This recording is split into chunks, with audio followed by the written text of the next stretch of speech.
The endless darkness of space was cold and silent. A small fleet of alien ships drifted through it, broken, damaged, and nearly out of power. Their leader, Commander Varric, sat in his chair staring at the empty stars. His people, the Dravari, were once feared across the galaxy. They had conquered worlds, crushed armies, and destroyed civilizations. But now they were running. Inside the ship, alarms echoed. Food supplies were gone. Oxygen was low. Half of their engines had stopped working. "Commander," said one of his officers, "our distress calls. No one is answering." Varric's red eyes narrowed. "No one?" "None, sir. Not even our own allies. They've blocked our signal." Silence filled the bridge. They all knew what that meant. The galaxy had turned its back on them. The Dravari Empire was dead. Varric looked at the star map. Only one nearby planet showed any sign of life. A small blue world. He zoomed in and his face turned pale. "Earth," he whispered. Everyone on the bridge froze. Earth, the forbidden planet. The world they had destroyed 200 years ago during the unexpected war. The Dravari had attacked humans first. They wanted Earth's water and resources. The war had been brutal. Entire cities were burned. Billions died. In the end, the humans vanished. Some said they went extinct. Others said their world had become a graveyard. But now, the blue planet still glowed faintly under the dying sun. "Sir," said the pilot quietly, "we can reach it. Maybe we'll find something. Food, fuel, anything." Varric hesitated. Going to Earth was against every Dravari code. But if they didn't, they would die anyway. "Set a course," he ordered. "For Earth." The ships entered the planet's orbit hours later. The view was haunting. Earth was burned, its oceans dark and polluted. Cities were nothing but skeletons of metal and stone. Fire still glowed in the ruins, ancient, endless flames that refused to die. As their ships descended, a sharp voice came from the communication screen, a human voice. "This is Earth Relief Station 12. We can help." The entire bridge went silent. The officer looked at the commander, eyes wide. "Sir, did you hear that?" Varric's heart pounded. Impossible. Humans are gone. But the signal came again, weak and full of static. "This is Earth Relief Station 12. Landing coordinates transmitted. You are welcome." For the first time in years, the Dravari didn't know what to do. "Prepare for landing," Varric finally said, "but stay alert. This could be a trap." The ships landed in what was once a great human city, maybe New York, maybe London. Now it was a wasteland. Broken towers reached for the sky like the bones of giants. The air was dry and full of dust. The Dravari soldiers stepped out in full armor, ready for danger. But what they saw made them stop. A group of humans stood before them. Thin, dirty, tired, but alive.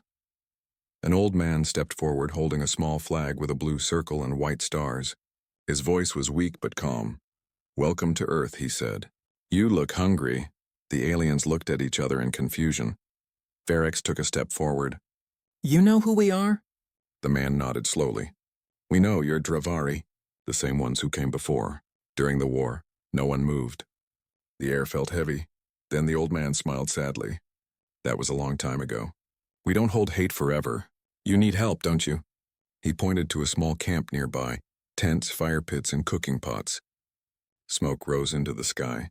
The smell of food filled the air. The aliens followed him, their weapons lowered but ready. Around the camp, they saw human children carrying water, women cooking what little food they had, soup made of plants and fungus. One little girl walked up to a Dravari soldier and offered him a piece of bread. Her hands were shaking, but her eyes were kind. The soldier looked down at her, confused. He didn't know what to do.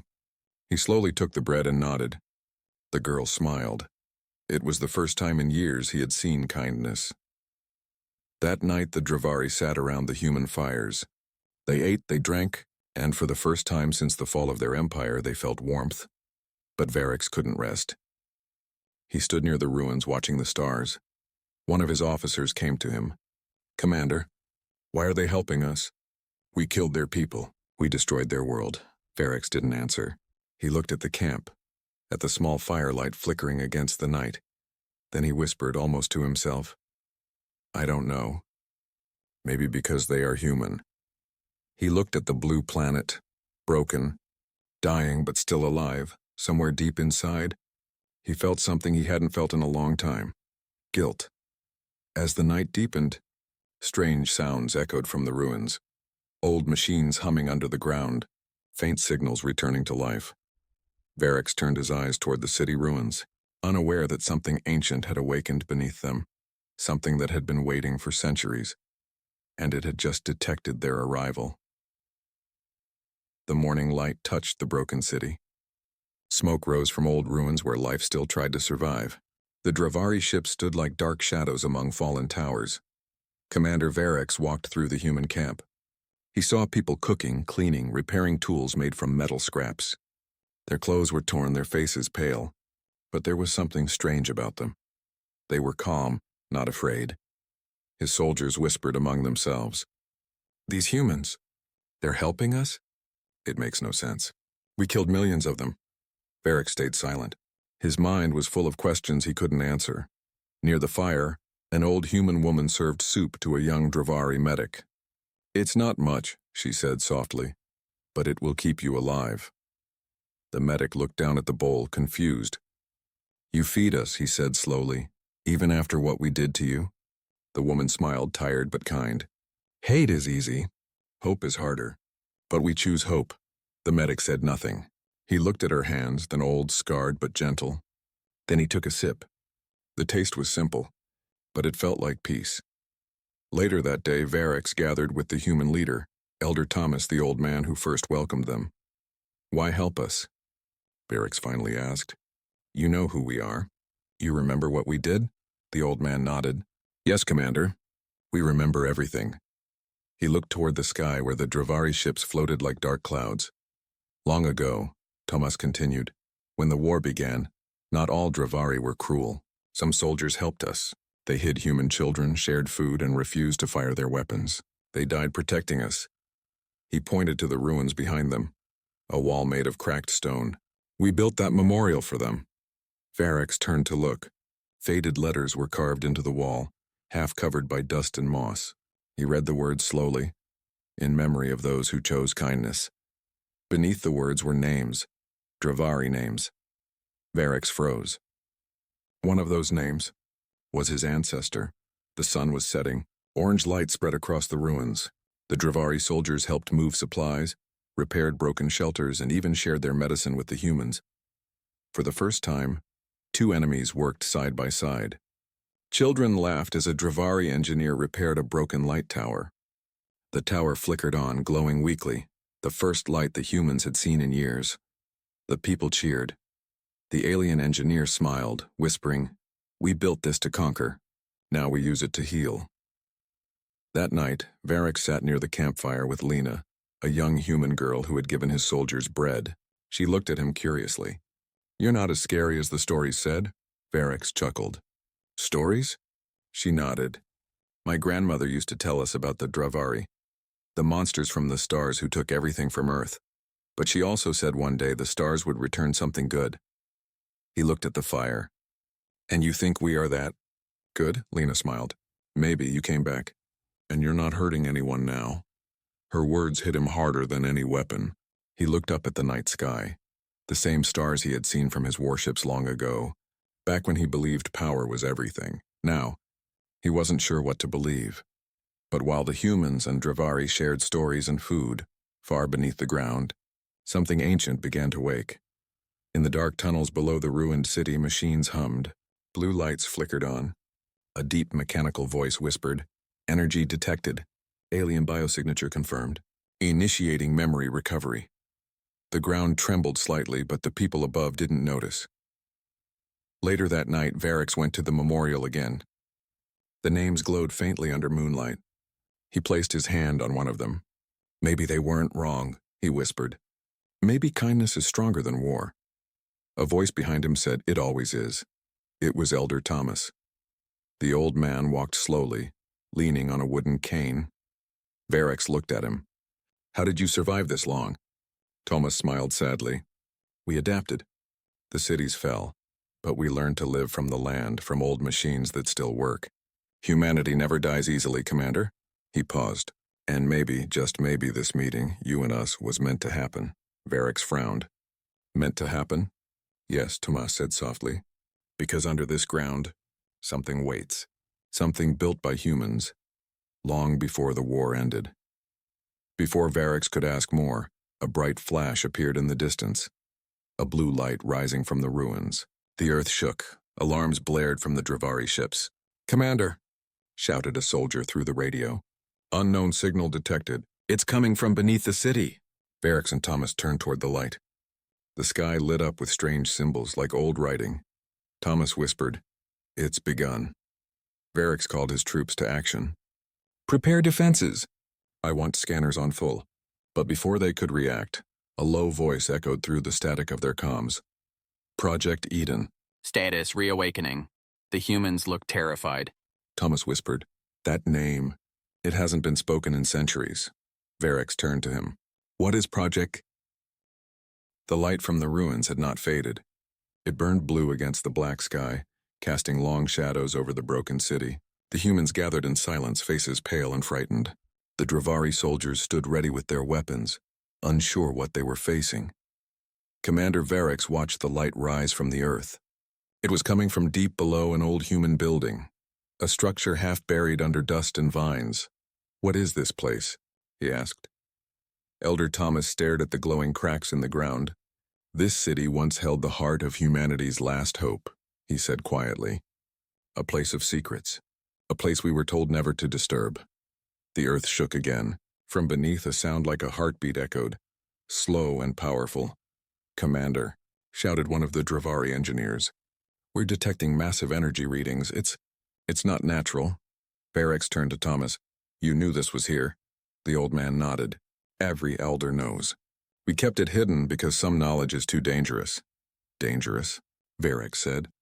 "You humans still live among ruins with no power, no ships, no armies. What danger could you possibly hold?" Thomas gave a tired smile. "The kind that waits until the right time." The next morning, Varix sent a team to investigate the light source. They followed old tunnels under the city, dark, cold passages filled with dust and silence. The walls were covered in strange symbols and faded writing. One Dravari soldier touched the surface. "This metal. It's ancient but stronger than anything we've seen." They kept moving until they reached a massive steel door. It was covered in frost and glowing lines of blue energy ran across it. Varix stepped forward. There was a human symbol in the center, a circle around a star. Below it, words were written in Old Earth English. "Project Eden. Access restricted." A human woman from the camp, Mira, followed them. She was one of the few survivors who could still read the old language. She brushed her hand across the letters. "My grandfather told stories about this place," she whispered. "He said it was where the last scientists worked before the sky burned." Varix frowned. "Worked on what?" She looked at him, her eyes reflecting the blue light. "On saving what was left of humanity." The Dravari engineer connected his scanner to the door. "Commander, this technology is far beyond our systems. It's still active after centuries. Someone built it to last." Suddenly, the scanner blinked red. "Unauthorized life form detected," a calm mechanical voice said from the walls. "Identify." The team froze. Varix raised his hand. "We mean no harm. We came seeking refuge. There was silence." Then the voice spoke again. "Species Dravari. Conflict history confirmed aggressor. Classification hostile." The soldiers aimed their weapons, but before anyone could fire, Mira stepped forward. She pressed her hand to the door. "Override. Human access code, Mira Solon, Survivor Generation 7. There was a long pause. Then the lights around the door shifted from red to green. The voice spoke again, calm but different this time. "Human presence confirmed. Peace protocol engaged." With a deep rumble, the door slowly opened. The team stepped into a vast underground chamber. It stretched for miles, filled with machines, towers, and glowing pods. Some pods held strange shapes, human bodies sleeping in glass connected to wires and lights. The air was warm and smelled of ozone. This is impossible," whispered one Dravari scientist. "It's a living facility. It's still running." Mira's voice trembled. "They said Project Eden would keep the seed of humanity alive, until the world was ready again." Varix walked deeper into the chamber.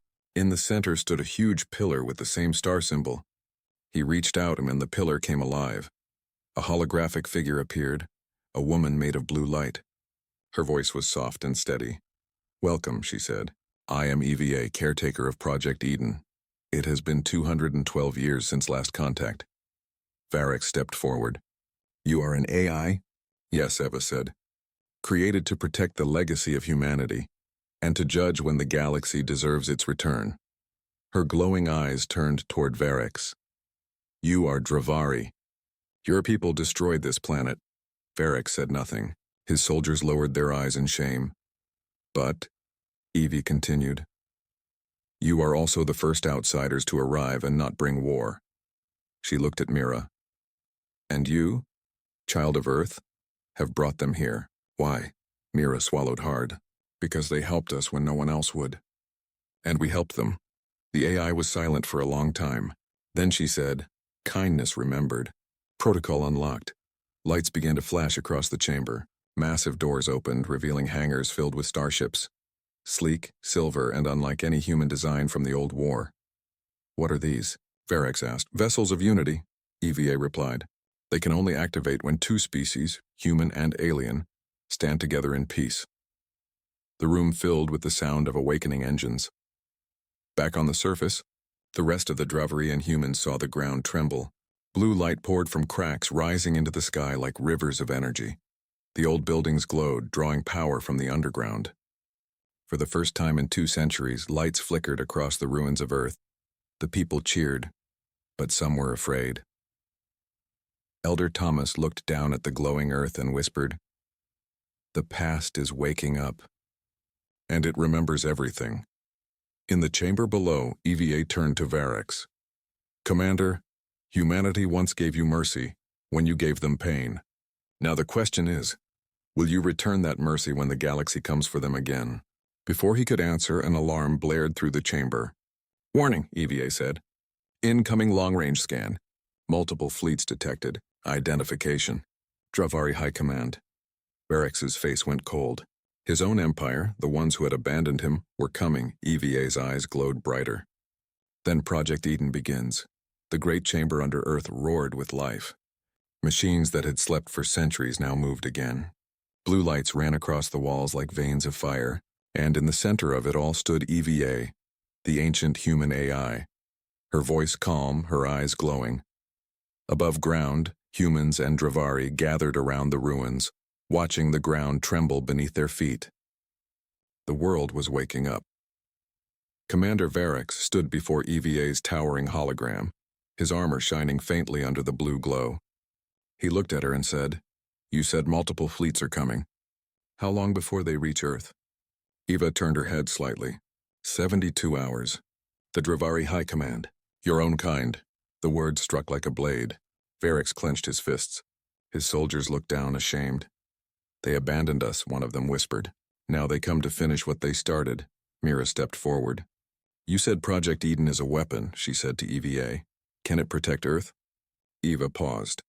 It can. But it was never meant for war. It was built for balance and to teach life that peace can exist between enemies. Her voice echoed through the chamber. It will only activate if both human and alien give their consent now and their trust. Varric frowned. You mean, it needs us both? Yes, Eva said. Without unity, Project Eden remains silent. Without kindness, it will not rise. Varric turned to his soldiers. They looked uncertain, confused, even afraid. Commander, one said quietly, why should we fight for them? These humans are weak. Their world is dying. Varric's eyes burned. Weak? They gave us food when no one else would. They shared their fires while we froze in the void. They should hate us. But they chose kindness. He stepped closer to his soldier. Tell me, which is weaker? The one who destroys or the one who forgives? Silence. Meanwhile, Elder Thomas and the human survivors listened from the side. The old man leaned on his cane, watching Varric. You speak like one of us now. Thomas said softly. Varric gave a small, bitter smile. Perhaps I have seen too much death to still believe in pride. The AI's light pulsed. Then you are ready for the test. A massive platform rose from the center of the room. 2 glowing circles appeared, one red, one blue. Eva spoke, her tone firm but gentle. 1 circle for humankind, 1 for Dravari. Step forward and your bond will decide Earth's fate. Varric looked at Mira. You go first. Mira hesitated. then stepped into the blue circle. Light surrounded her. The machines responded, scanning her body, reading her pulse, her DNA. Then EVA spoke again. Now the alien. Varix walked to the red circle. For a moment, he stopped, thinking of his people, his past, his sins. Then he stepped in. The room grew silent. Blue and red lights joined together above them. Swirling into a brilliant white, EVA's voice filled the air. Connection confirmed. Balance achieved. Project Eden, active. A deep sound shook the ground. Above them, in the ruins, towers began to rise. Metal roots pushed through the earth, connecting to the old human buildings. The sky above turned silver as invisible energy shields spread over the planet. Humans and aliens stared in awe as new structures grew from the ground. Living metal, glowing with life, Mira gasped. It's rebuilding itself. Fi's voice echoed. Earth was never dead. It was only sleeping, waiting for kindness to return. But the moment of hope didn't last. The communications officer ran in, panic in his eyes. Commander, we've intercepted transmissions. The Dravari fleets are already in the solar system. They'll arrive in 2 days. Varix looked at the holographic star map. Dozens of warships, massive, armed, and hungry for destruction, heading straight for Earth. EVA, he said. Can Project Eden fight them? The AI turned slowly. It can protect, but it will not kill. That choice is yours. Elder Thomas stepped forward. You can still run, he said to Varix. You don't owe us anything. Varix shook his head. When we were starving, when every star turned co. The night sky over Earth was no longer quiet. From the blackness above, streaks of fire crossed the heavens. The first signs of the Dravari High Command Fleet. Massive warships, their hulls glowing crimson, entered orbit. Commander Varix stood at the edge of the ruined city, watching them arrive. His armor shimmered under the light of the burning sky. Beside him stood Mira, the young human woman who had helped awaken Project Eden. They've come, she whispered. Yes, Varix said quietly, and this time, they will meet a different Earth. Below them, deep in the underground hangars, the Project Eden fleet was coming to life. Humans and Dravari worked side by side, welding, charging, rebuilding, and learning together. Old technology mixed with alien design, forming something neither species had ever seen before. The walls pulsed with blue light as engines began to hum. Every machine, every starship, every glowing circuit was powered by the unity of both races. Elder Thomas limped through the hangar, guiding humans while Dravari engineers followed his instructions. He looked up at the massive ship in front of him, Unity 1 now fully active. 2 centuries ago, Thomas said softly, our world burned, but the stars kept our hope alive. He turned to Varix. You've given us more than help, Commander. You've given us a chance to stand again. Varix nodded. No, you gave me a reason to stand.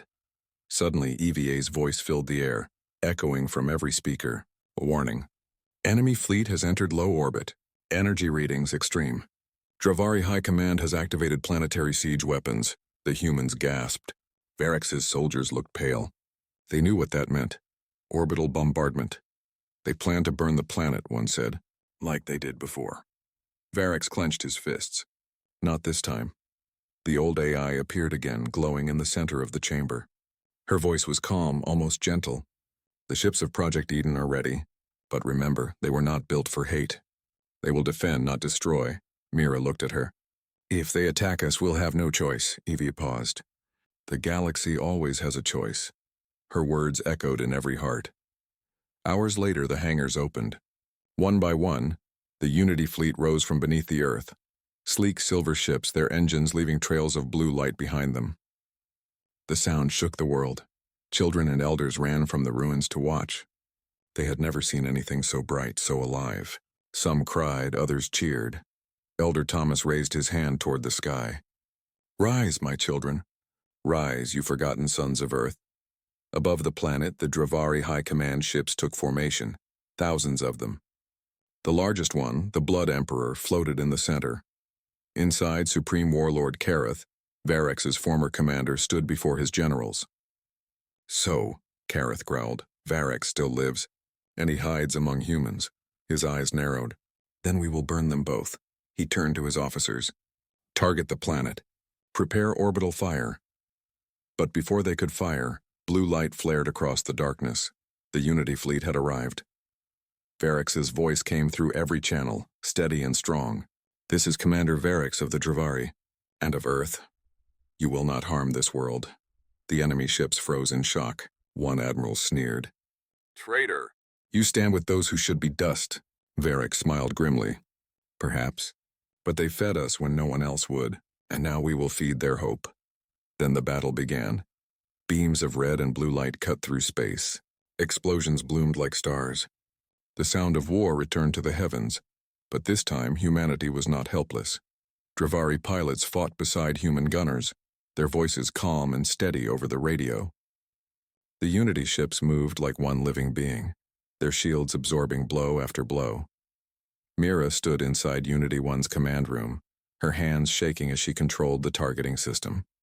Beside her, a Dravari navigator gave instructions. "Hold your aim. Their weak point is the left thruster." She nodded. "Got it." A bright blast of energy shot out, striking the enemy flagship. The massive ship reeled back, its hull burning. "Direct hit," someone shouted. Cheers erupted through the comms. Down on Earth, the people watched the sky burn. Children pointed at the streaks of light, their eyes wide. To them, it looked like the stars themselves were fighting for their planet. Elder Thomas whispered, "Maybe they finally are." But then, EVA's voice interrupted the cheers. "A warning. The enemy fleet is powering their main weapon. Impact in 60 seconds. In the command ship, Mira's heart raced. "We can't block that much power." Varex stared at the readings. "No, but maybe we can redirect it." He turned to EVA's projection. "Can Project Eden absorb the blast?" Eva's voice was calm. "Yes, but it will need both of you, human and Dravari, to channel it."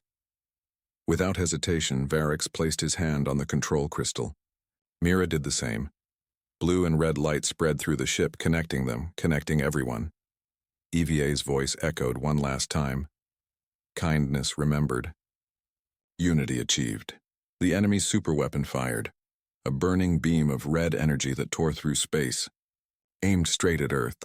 But before it could hit, a wave of light erupted from Unity 1. The beam shattered against it like water hitting stone. The energy didn't explode. It was absorbed, drawn into the heart of Project Eden. And then, the light returned. The entire sky turned white as a massive shockwave spread across space. Not of destruction, but of peace. The enemy's ships shut down, their systems disabled by a pulse of energy that carried no death, only silence. Varex looked out the window as the enemy fleet drifted helplessly. The battle was over. Mira fell to her knees, tears in her eyes. "We did it," she whispered. Varex nodded slowly. "No, we did it together." EVA's voice came softly through the speakers. "Project Eden has completed its purpose. Humanity has remembered kindness. The Dravari have remembered honor. The galaxy will remember both." The ships of Unity descended back to Earth, glowing softly like falling stars. On the ground, people lifted their hands to the sky as the light touched them. Children laughed. The air smelled clean again. The fires of old wars were gone. Elder Thomas stood on the ruins of the city watching the ships land. He smiled faintly and whispered, "Rise of the forgotten indeed." In the command deck, Varex looked at Mira. "Your people gave us food," he said quietly. "Now we've given you freedom," Mira smiled. "Maybe that's how it's supposed to be. We help each other survive." Varex looked toward the horizon where the sun was rising over the wounded world. A new dawn. A new beginning. The war was over. For the first time in centuries, Earth was quiet. Smoke no longer rose from its broken cities. The oceans glimmered under the morning sun, and the sky, once filled with fire and war, was calm again. But deep beneath the silence, something stirred. The AI EVA, the heart of Project Eden, was fading. Her systems were collapsing after saving the planet from the Dravari's final weapon. Inside the command chamber of Unity 1, Mira sat beside the main core. Blue light flickered weakly across EVA's crystal form. "Eva," she whispered, "stay with us. We still need you." The AI's voice came softly, almost like a whisper. "You no longer need me, Mira. My task is complete." Mira shook her head, tears in her eyes. "No, you brought us back. You united us. You..." Eva interrupted gently. It wasn't me. It was kindness. You humans gave food to those who once brought you pain. That choice changed everything. The crystal dimmed slightly. Commander Varric stepped forward, his alien armor cracked and burned from the battle. He placed one clawed hand on the console. EVA, without you the fleet cannot stay stable. The reactors, EVA's light pulsed once. They will run, as long as your unity does. And with that her light faded completely. The silence that followed was heavy. Mira lowered her head. She's gone.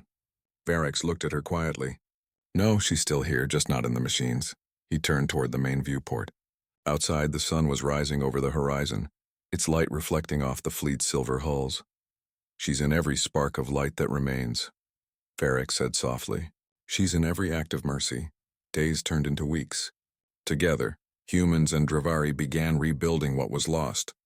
The ruined cities became homes again. Alien engineers helped repair power grids and water systems. Human farmers shared their food with alien workers. In every corner of the planet, life returned. Children with human eyes and Dravari markings ran through the streets, laughing together. Old soldiers, both human and alien, sat side by side, sharing stories of the war. And above it all, the Unity fleet watched silently from orbit, symbols of peace instead of war. But peace was fragile. One night, inside the newly rebuilt Earth Council chamber, Mira sat at the round table with leaders from both species. A hologram of the galaxy hovered above them. Dozens of blinking red lights. Those are Dravari High Command survivors, said Admiral Toven, a Dravari strategist. They've scattered, but they're regrouping. If they return, they won't come in peace. Mira looked around the table. Then we have to be ready. Not for revenge, but for defense. Barracks finished for her. The Council nodded. Earth would not attack. Earth would protect. Weeks later, deep beneath the surface, technicians were upgrading the Unity Command Core, the heart of their new defense system. As the engineers worked, a faint signal suddenly appeared on the monitors. It was an old radio transmission, static-filled and broken. Mira entered the control room. What is that? The technician frowned. We're not sure. It's ancient, coming from the outer rim of the galaxy. The signal cracked, and then a voice came through, weak, human, and frightened. This is Outpost 19. We are under attack. Requesting aid. Earth. PL.